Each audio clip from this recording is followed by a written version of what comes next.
कुगतिप्रादयः, यह प्रथमा का बहुवचन है, यह प्रथमा का प्रथमांत है। यानी कि अब इसमें जो प्रथमा निर्दिष्टम समास उपसर्जनम से उपसर्जन संज्ञा होगी तो वह उ की होगी, गति संज्ञक जो वर्ण होंगे उनकी होगी, और जो प्रादि होंगे उनकी होगी, और उन्हीं का पहले प्रयोग होगा इस समास में। सूत्र की व्यक्ति में लिखा कि एते समर्थेन नित्यम समस्यते। एते अर्थात उ का, गति का, प्रादि का, इनका समर्थ सुबंत के साथ एक विशेष बात यहाँ पर है, नित्यम समस्यते, नित्य ही समास होता है। नित्य समास की व्यवस्था दो प्रकार से बनाई गई थी, हमने देखा था। पहली जो व्यवस्था थी वह थी अन्येन पदेन विग्रह, इसको बोलते हैं अश्वपद विग्रह। अश्वपद विग्रह अर्थात अपने पद के साथ विग्रह ना हो, वह समास नित्य होता है। दूसरी व्यवस्था हमने देखा था अविग्रहो वा, इसका विग्रह नहीं कह सकते हैं, वह भी नित्य समास होता है।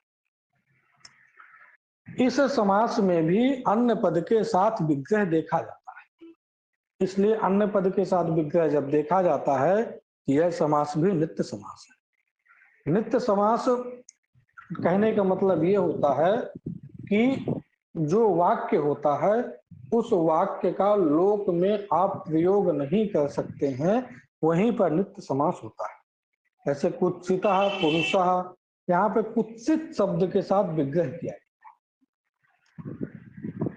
और इसी कुत्सित रूप और अर्थ में विद्यमान अव्यय क्या है, कु है। कु पुरुष अलग अलग प्रयोग नहीं कर सकते हैं, कुपुरुषः ऐसे प्रयोग करेंगे। कुत्सितः पुरुषः ये लौकिक विग्रह हुआ, और कु सु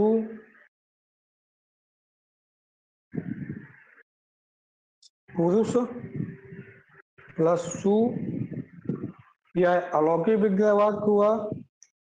इसी अलौकिक विग्रह वाक्य में समास होगा। समास विधायक सूत्र है कुगति प्रादयः।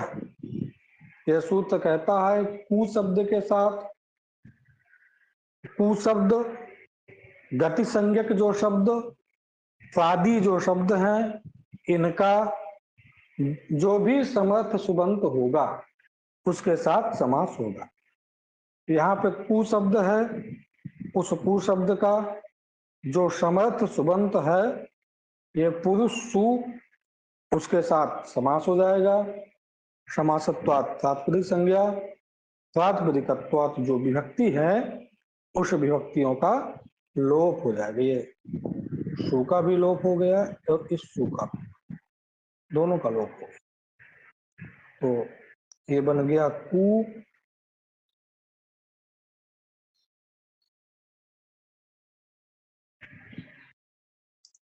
पुरुष बन जाएगा। आप जानते ही हैं कि इसमें इस जो कु शब्द है इसकी उपसर्जन संज्ञा हो जाएगी, क्योंकि उपसर्जन संज्ञा विधायक सूत्र कहता है कि समास, जो समास विधायक जो शास्त्र है उसमें जो प्रथमांत पद, यहाँ समास विधायक शास्त्र है कुगति प्रादयः, उसमें प्रथमांत पद ये कुगति प्रादयः ही है। तदबोध लक्ष्य में कु से बोध लक्ष्य में कु है, उसकी उपसर्जन संज्ञा हो जाएगी, और उपसर्जनम पूर्वम इससे पहले प्रयोग हो जाए। पहले प्रयोग हो गया तो कु पुरुष बन गया।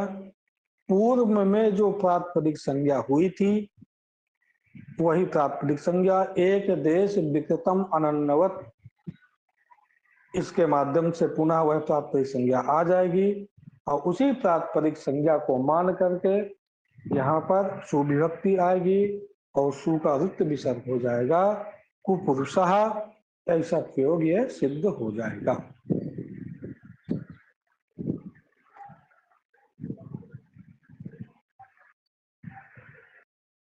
और ये ध्यान दीजिएगा कि ये समास नित्य समास है।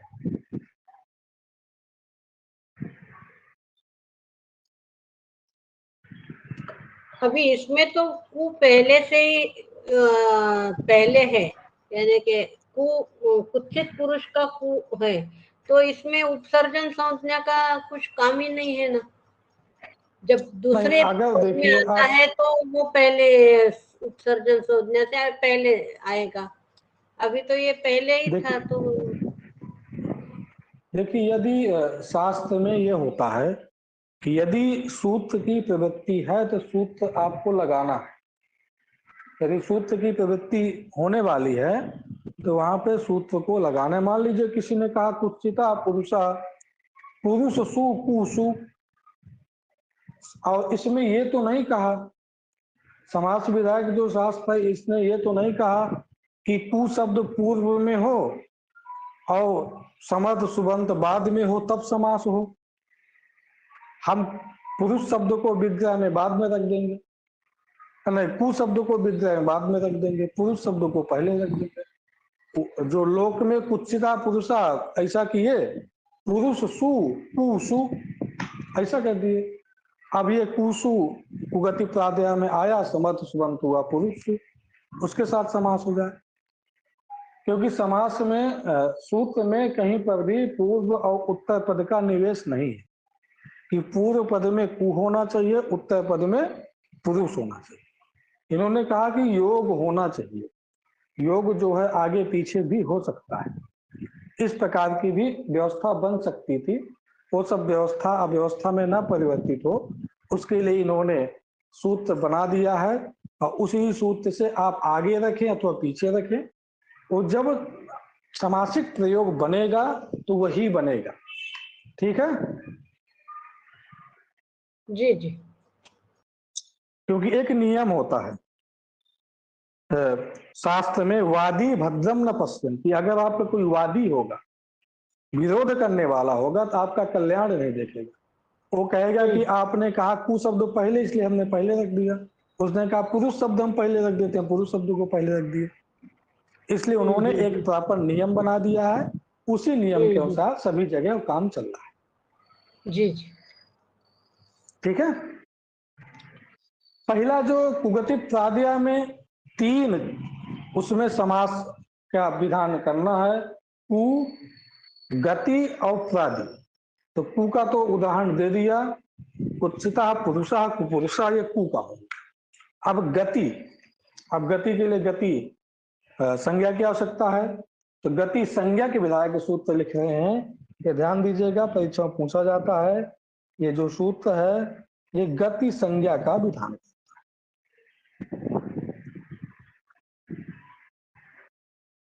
गति संज्ञा उर्यादि चुई डाचश्च,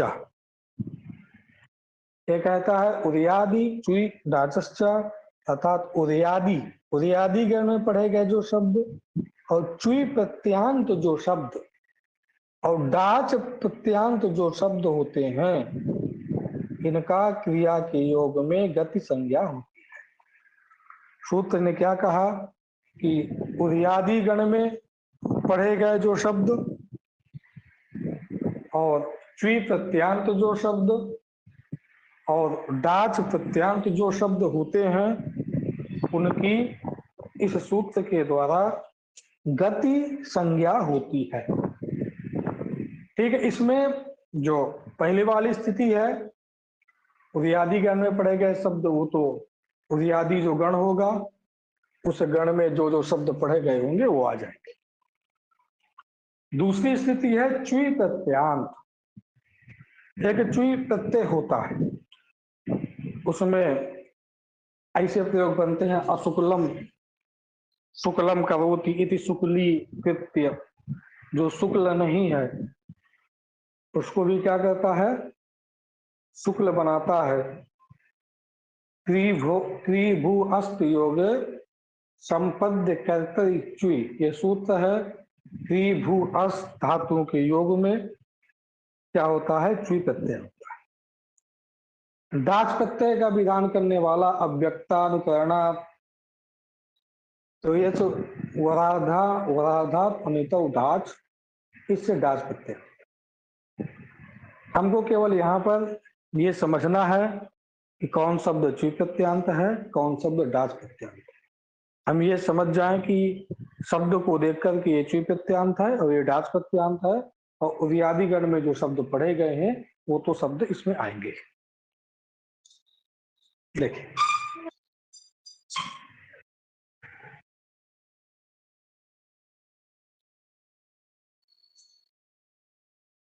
उदीकृत्य पहला प्रयोग, उदीकृत्य अर्थात स्वीकृत्य। इसका जो पाठ है वह पाठ आपका उदयादिगण में, उरी, उररी, तंथी, ताली, अताली, बेताली, धूली, ये शब्द, ये जो सब शब्द हैं ये शब्द उदयादि गण में पढ़े गए हैं। तो यहाँ पर जो उदयादि गण में पढ़े गए शब्द हैं उन शब्दों की गति संज्ञा होती है। जो उरी शब्द है इस उरी शब्द की भी गति संज्ञा हो जाएगी। देखिए, इसका विग्रह होगा उरी कृत्वा, ऐसा विग्रह होगा।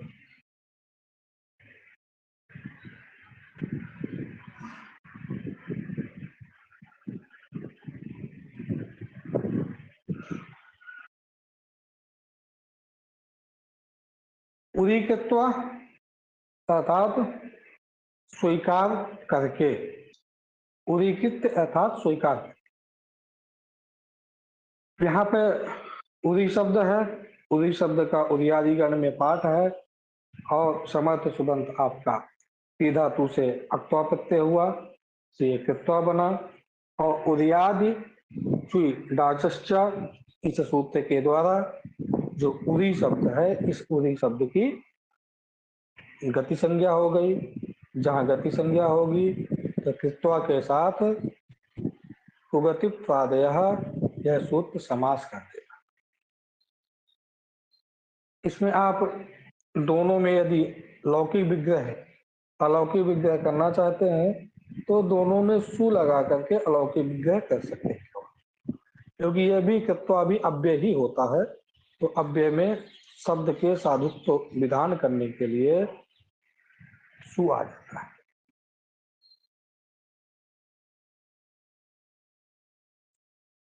समास हुआ तो उरी समास होने के बाद तात्पर्य संज्ञा, ये जो सु है इनका लोप, तो उरी कृत्वा बन गया। अब एक सूत्र है समासे अनय अक्त्वा अक्त्वा पूर्वे ल्यप। 2 मिनट रुकेगा, थोड़ा सा आ रहे हैं।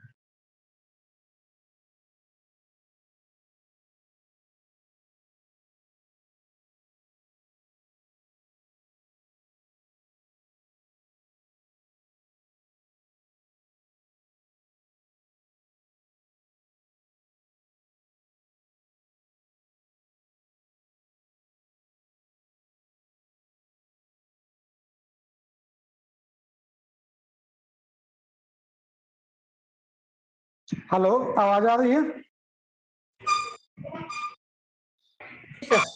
जी सर। हाँ, चलिए। तो उरी का जहां कृत्वा के साथ समास हो जाएगा तो समासे अनय, समासे अनय पूर्वे अक्त्वाल्यप, नए समास से भिन्न जहां नए समास, ऐसा जहां समास होता है तो अक्त्वा के स्थान पर लेप, ये अक्त्वा दिख रहा है, क्री से जो अक्त्वा आता है उस अक्त्वा के स्थान पर क्या आदेश हो जाएगा? लप आदेश हो जाएगा। क्या बन जाएगा? उरी प्री प्लस या। लप में लकार की संज्ञा लसक को अतविते से हो जाएगी, पकार की संज्ञा हलंतम से हो जाएगी, तत्लोपा से लोप हो जाएगी। इसके बाद ह्रस्वस्य पीति कृति तुक, इस सूत्र के द्वारा तुक का आगम हो जाएगा, तुक में केवल तकार बचेगा, ये मध्य में तुक का आगम होगा, यहाँ पर का बनेगा, उरी कृत्य बन जाएगा, और उरी कृत्य बन जाने के बाद सु आएगा। और जो सु आएगा, और ये भी अव्यय ही होता है, अव्यय होने के चलते सु आएगा, उस सु का अव्यादाप सुपा इस सूत्र के द्वारा लोप हो जाएगा, उदीकृत्य बन जाएगा। उदीकृत्य अर्थात स्वीकृत्य, मनस उदीकृत्य अर्थात मन में स्वीकार करके। इसका देखिए एक बार और देख लेते हैं। उदीकृत्वा यह विग्रह होगा। अगर आपको विभक्ति दर्शाना है तो आप दर्शा सकते हैं उदीसु कृत्वासु। इससे उदयादि चुईडाचश्चा, इस सूत्र से उदयादि गण में उदी पढ़ा गया है, इसकी गति संज्ञा हो गई। गति संज्ञा होने के बाद कुगति प्रादयः, उ और गति, यहाँ गति संज्ञक है उदी, समर्थ सुबंध है कृत्वा, उसके साथ समास हो गया। समासत्वात् प्राप्ति संज्ञा, विभक्ति का लोप, उदी कृत्वा बन गया। जहाँ समास हो जाएगा तो समास से अनय पूर्वे अक्त्वालेप, इस सूत्र के द्वारा अक्त्वा के स्थान पर लेप आदेश हो गया। लेप में लकार की संज्ञा लसत्वत होते से, पकार की संज्ञा हलंदम से, केवल या बचेगा। और उरी ह्रस्वस्य प्रीति कृति तुक, इस सूत्र के द्वारा तुक्कागम हो जाएगा, उरी कृत्य बन जाएगा, सु आएगा, और उ का अव्यादाप सुपह इस सूत्र के द्वारा लोप हो जाएगा।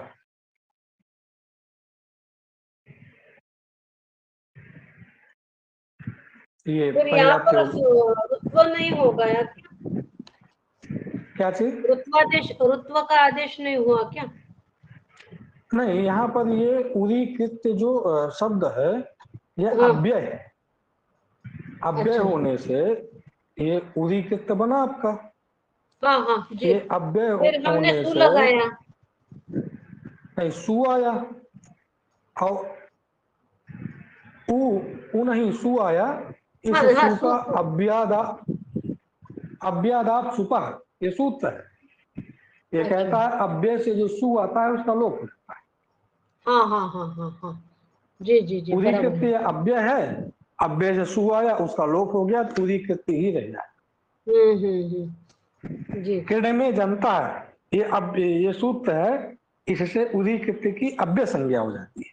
हाँ और अव्यादाप सुपा से सु का लोप हो जाता है। आप इतना समझ लीजिए कि अक्त्वा प्रत्यांत जो शब्द होते हैं वो सब अव्यय होते हैं। अक्त्वा के स्थान पर लेप आदेश होता है, वो भी शब्द जो होते हैं वो सब अव्यय होते हैं। जी।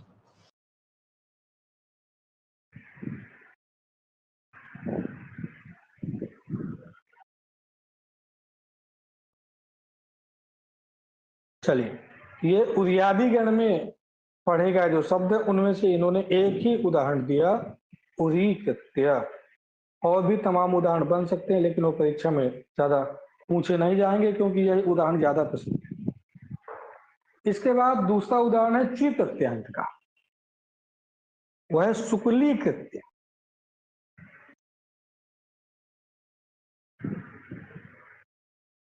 शुक्ली कृत्य मतलब अशुक्लम शुक्लम कृत्वा, अर्थात जो शुक्ल नहीं है अशुक्ल को भी शुक्ल करते हैं, अर्थात जो सफेद नहीं है उसको सफेद कर, इस अर्थ में अशुक्लम शुक्लम कृत्वा, इस अर्थ में जो शुक्ल शब्द है, शुक्ल शब्द से क्रीभ्वस्त योगे संपद्य कर्तव्य चु, इस सूत्र के द्वारा चु प्रत्यय होता है। और चु प्रत्यय होने के बाद अश्चौ, इस सूत्र के द्वारा जो आ होता है, शुक्ल का आ है, उसको दीर्घ इकार आदेश तो शुक्ली बन जाता है। जितने भी आपको चीज प्रत्यांत मिलेंगे उसमें अश्चौ आकार हो गए यदि तो उसके स्थान पर दीर्घ इकार आदेश हो जाएगा तो शुक्ली कृत्य बन जाएगा। जो भी आकार होगा, अरामम रामम कृत्वा, जो राम नहीं उसको राम बना करके रामी कृत्य बन जाएगा। ऐसे कई उदाहरण आप बना सकते हैं, लेकिन उसमें त्रिभु अस्थि का योग होना चाहिए, और यदि अदंत होगा आकार होगा अंत में, उससे जो सुई प्रत्यय के परे रहते जो आकार होगा उसको दीर्घ इकार आदेश हो जाता है तो शुक्ली बन जाता है। देखिए इसका जो विग्रह होगा, ये विग्रह ये होगा।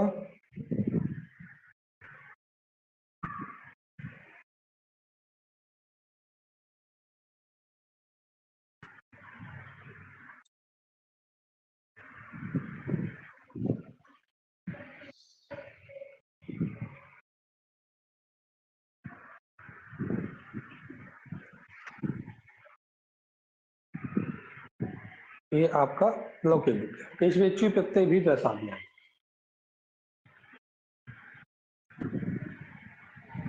इसका जो अलौकिक विग्रह होगा ये होगा आपका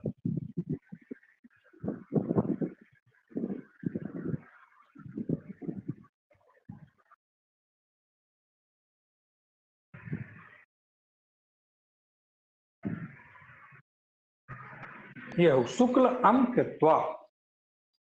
अब यहाँ पे च्वी प्रत्यय इससे हुआ कि क्री भस्ति योगे संपद कर्तव्य च्वी।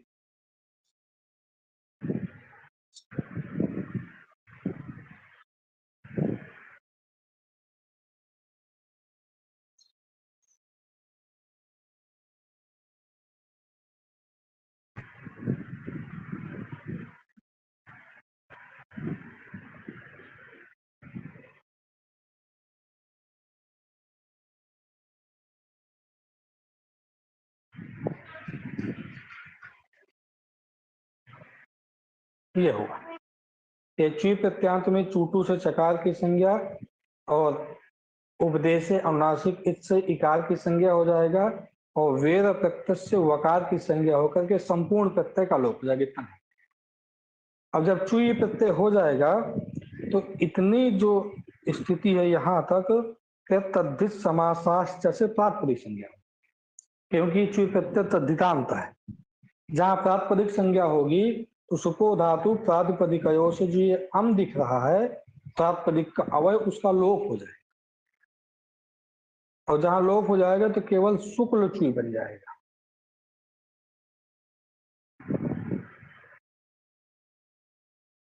और शुक्ल का जो ला का आ है उसको अश्व चौ से आकार के स्थान पे दीर्घ इकार आदेश हो जाएगा और इस च्वी का पूरा लोप हो जाएगा।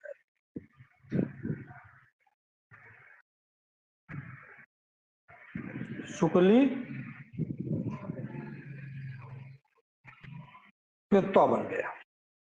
अब यह शुक्ली जो शब्द है यह च्वी प्रत्यांत है। च्वी प्रत्यांत होने के चलते उर्यादि च्वीडाचश्चा इससे इसकी गति संज्ञा हो जाएगी। जहां गति संज्ञा होगी वो गति प्रादया इस सूत्र से शुक्ली और कृत्वा का क्या हो जाएगा समास हो जाएगा। तो शुक्ली कृत्वा बन जाएगा। पुनः वही करना है हमको कि इस अक्त्वा के स्थान पे लेफ्ट में या बचेगा, तुक का आगम हो गया, शुक्ली कृत्य बन जाएगा और जो सु आएगा उस सु को लोप हो जाएगा क्योंकि शुक्ली कृत्य भी यह अव्यय है। अव्यय होने से सु आएगा, उस सु का अव्यदाप सुपा इस सूत्र के द्वारा लोप हो जाएगा। प्रयोग समझ में आया? जी सर। जी जी। कोई दिक्कत हो तो इसको पूरा भी बता सकते हैं। शुक्ली कृत्वा के बाद आपने जो पहले प्रक्रिया देखी थी उरी कृत्य वही है। अक्त्वा के स्थान पर लेप आदेश करना है, लेप में लकार की प्रकार की संज्ञा या बचेगा, तू कागम कर देना है, शुक्ली कृत्य बन गया और ये अव्यय होता है। अव्यय होने के चलते सु आएगा और उस सु का अव्यादाप सुपा इससे लोप हो जाएगा शुक्ली। अब आपको ध्यान देना यह है कि उरी कृत्य में उर्यादि गण को मान करके गति संज्ञा हुई, ठीक है। और शुक्ली कृत्य में आपको च्वी प्रत्यांत को मान करके यहाँ पर गति संज्ञा हुई है शुक्ली की और गति संज्ञा होने के बाद कुगति प्रादया से समास हुआ।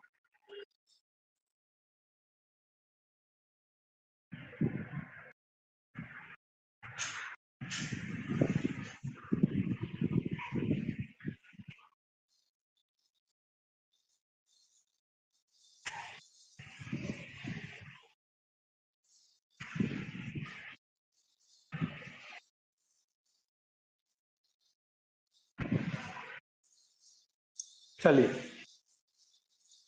अब आगे प्रयोग है ये डाच प्रत्यय का। पट पटा कृत्य, इसमें भी वही स्थिति है। पटत कृत्वा,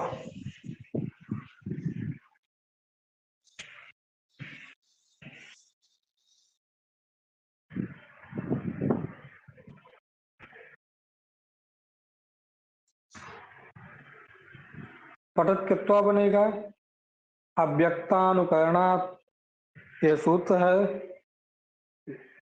ये सूत्र कहता है कि अव्यक्त, जहां पर इसे ताली बजाते हैं, पट पट कहते हैं, ये अव्यक्त अनुकरण, इसमें व्यक्त नहीं होता है, स्पष्ट नहीं मालूम चलता है कि क्या कहें।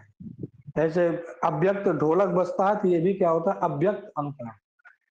अव्यक्तानुकरणात् द्वयज वराधाद अनित डाच, इस सूत्र के द्वारा डाच प्रत्यय हो जाता है, पटत से डाच प्रत्यय हो जाएगा।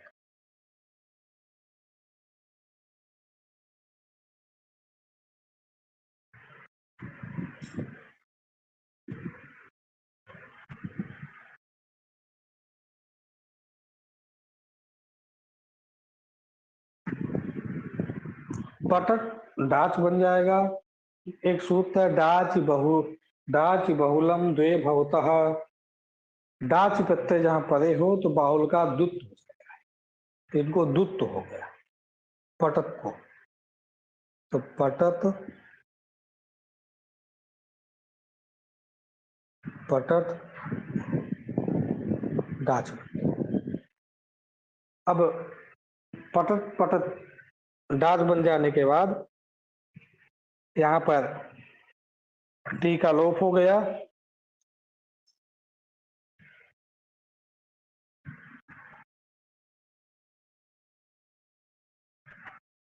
ये जो अत भाग है इस टी का लोप हो जाएगा, तो आपका पटत और ये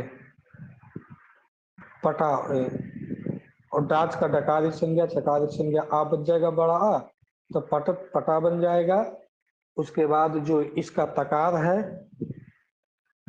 इसका स्थान पे आ आदेश होकर के और पररूप हो जाता है, तो टा के आसी ही मिल जाता है, ये बन जाता है पट पटा। आपको ये ध्यान देना पट पटा ये शब्द है, क्योंकि ये प्रक्रियांश पूरी परीक्षा में पूछी लेना है।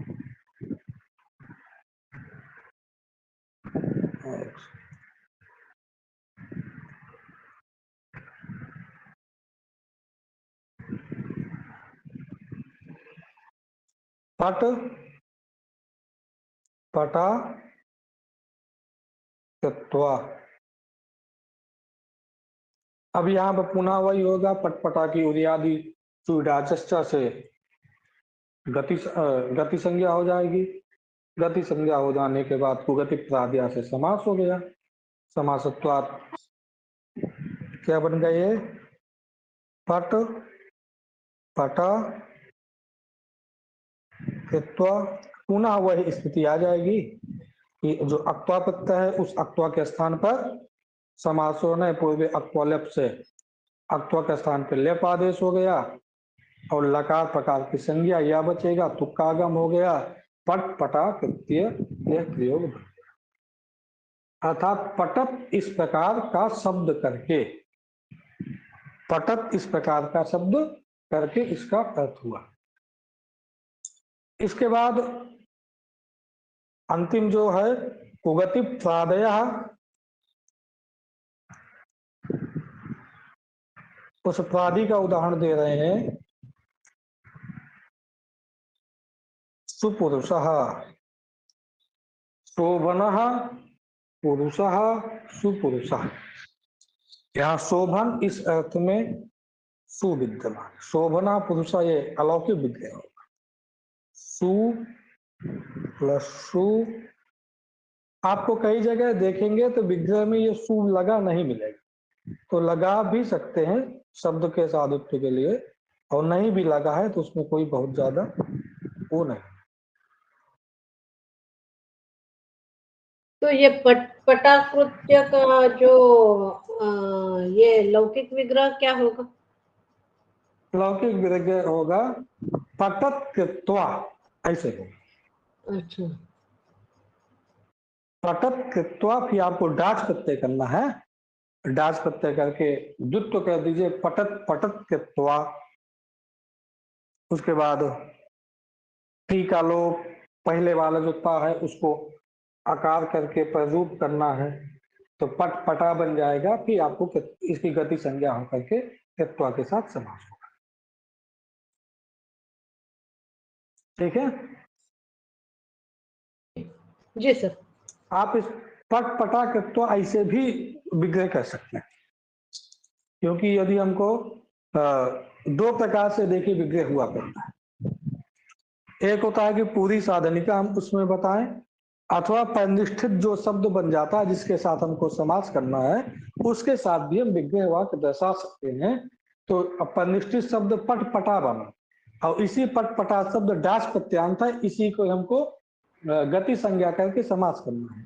तो पट पटा कृत्वा ऐसा भी आप विग्रह कर सकते हैं। जी ठीक है। शोभना सर पुरुषा सुपुरुषा, ये प्रादि समास है। यहाँ पर सु आएगा और पुरुष में सु है, दोनों का पुगति प्रादय, ये प्रादि है सु, और समर्थ सुबंत हुआ पुरुष सु, और समास हुआ समासत्वाद प्रातिपदिक संज्ञा विभक्ति का लोप सुपुरुष बन गया। सु आएगा, सु के स्थान पर वृत्त विसर्ग हो जाएगा, सुपुरुषः, ये प्रयोग बन जाएगा। ठीक है सर इसमें पटत कृत्वा में ये सु विभक्ति ला सकते हैं हम? सुविभक्ति तो आएगी ही अलौकिक विग्रह में। अलौकिक विग्रह में, क्योंकि यदि जब परिनिष्ठित आपका नहीं हुआ है, जैसे पटत जी कृत्वा, तो अभी परिनिष्ठित है नहीं, और जी आप सुविभक्ति ला भी सकते हैं, कोई दिक्कत नहीं है। पटत सु कृत्वा ऐसे भी कर सकते हैं। पट पटा कृत्वा, तो पट पटा सु, क्योंकि पट पटा भी तो डाच प्रत्यांत है, और डाच प्रत्यांत जी होने के चलते यह तद्धित है, और तद्धित समासात से प्राप्त संज्ञा हो जाएगी, शुभ विभक्ति आ जाएगी, कोई दिक्कत नहीं।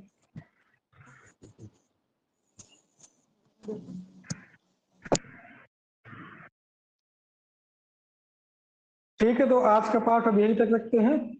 कल से जो प्रादि तत्पुरुष समास है, उस प्रादि तत्पुरुष समास को ये और बढ़ाएंगे, तो कल से हम उसको पढ़ते हैं। जी।